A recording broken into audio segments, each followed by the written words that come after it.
কেটে দাও, কার আইন? এই দেশের বানানো আইন। চুরি করলে হাত কাটো, কথাটা কার?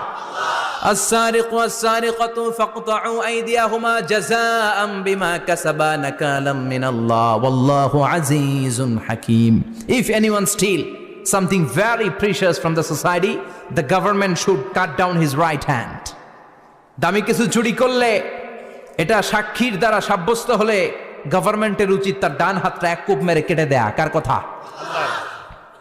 বানু মাখজুমিয়া গোত্রের এক মেয়ে মদিনাতে চুরিতে ধরা পড়ল। অনেক বড় ফ্যামিলির, ডিগনিফাইড শিল্পপতির মেয়ে। সাহাবারা বলল, এই মেয়ের হাত যদি বিশ্বনবী মদিনায় কেটে দেয়, মদিনাতে তো মারামারি লেগে যাবে।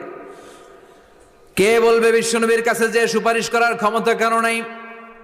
বিশ্বনবীর পালক পুত্র উসামা বিন যায়েদ, যায়েদ ইবনে হারেসা, তার ছেলে উসামা পালক পুত্রের ছেলে, তাকে বিশ্বনবী বড্ড ভালোবাসতো।